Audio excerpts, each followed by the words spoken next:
Está neste 18-20 Matilde Sirgado, coordenadora do projeto Rua do Instituto de Apoio à Criança. Boa tarde, obrigada por ter vindo à RTP3. Um caso como este torna evidente que houve um falhanço da rede familiar, social e até do Estado. Muito boa tarde. Este caso de facto indigna-nos, torna-nos perplexos perante uma realidade que culmina nesta tragédia. No entanto, o que diz é verdade. De facto, podemos concluir que houve aqui um falhanço generalizado da sociedade como um todo, e das instituições e do Estado, porque esta criança, a menina Valentina, podemos concluir que, de facto, culminou o seu risco num perigo, numa tragédia. Falha aqui a família enquanto protetora, olhando aqui para o modelo ecológico, falha as instituições que não souberam ler os sinais, mas também temos que dizer aqui uma verdade. Nós não conseguimos, se não houver uma participação ativa, se não houver uma perspectiva de denúncia de sinais face a estas situações, nós não conseguimos, enquanto técnicos, intervir atempadamente. Mas podemos. Porquê? Porque não podemos adivinhar estas mentes perversas, nem prever estas mentes dos agressores perversas. No entanto, podemos treinar melhor ainda mais os nossos técnicos, treinar as suas competências especializadas para olhar para os fatores protetores e ler empaticamente os sinais. Matilde, deixa-me tentar perceber. Essa questão dos sinais é aqui fundamental, até para nós, de acordo com aquilo que sabemos, obviamente podemos analisar este caso.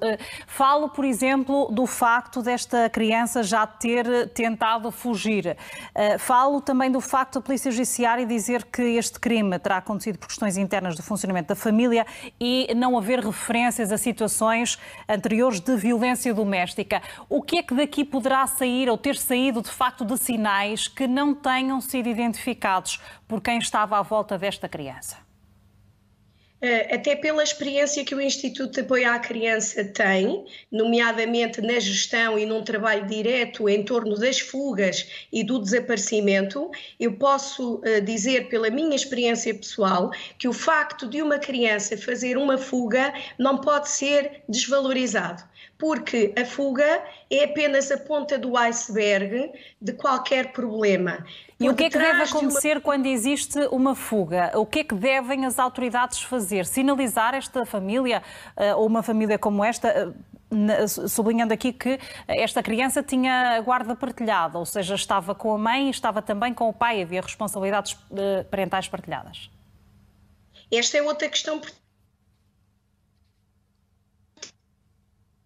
Nós, tecnicamente, que por detrás de uma fuga existe um conjunto de indícios de problemas, nós nunca podemos desvalorizar os sinais, a angústia. Nós temos que dar atenção àquilo que as crianças nos querem transmitir. Temos que ouvir estas crianças, enquanto sociedade e enquanto profissionais com uma responsabilidade acrescida, temos que ouvir aquilo que as crianças nos querem transmitir, mesmo que corremos o risco de depois chegar à conclusão que não era nada, mas temos sempre que partir do princípio que aquilo que a criança nos está a transmitir é verdade e é muito importante. Para quê? Para podermos antever uma consequência dramática como esta e trabalharmos na esfera da proteção. Matilde, mas quem é que poderia, neste caso, fazer essa sinalização? Poderia ser desde logo a própria família, um dos progenitores ou eventualmente outro familiar da rede próxima, ou teriam que ser já autoridades competentes para se ir aprofundar o porquê, a motivação dessa fuga da criança? Numa primeira etapa poderiam ser a família, numa perspectiva até de família alargada, os próprios profissionais, uma vez que até houve uma sinalização à Comissão de Proteção, os casos não podem ser meramente fechados. Podem até ser fechados, mas temos que, a nível da comunidade, que é o segundo nível de intervenção, nós temos que estar em alerta e temos que trabalhar também as competências parentais. Estes pais temos que olhar para a família de forma alargada, no sentido de ver qual é a figura que pode ter uma relação privilegiada e que possa garantir aqui uma continuidade na linha dos afetos, conseguir empaticamente ler os sinais desta criança. E digo mais, se é um caso de guarda partilhada, houve com certeza aqui, a nível de Tribunal de Família e Menores, uma decisão com base da definição das responsabilidades parentais. E o Instituto de Apoio à Criança tem alertado muito, até com vários manifestos a nível do Governo, no fundo, integrando aquilo que são os conselhos do próprio Conselho Europeu, no sentido de não transformarmos a guarda partilhada numa resposta regra. Uma regra. E nós temos até muitas reservas que já partilhamos sobre este regime. Ou seja, a Matilde defende que deve ser caso a caso. E pergunto-lhe que, no caso da guarda partilhada, se será em algumas situações em concreto, como poderia ter sido o caso desta criança, Valentina, haver uma reavaliação dessa mesma guarda partilhada pelo Tribunal?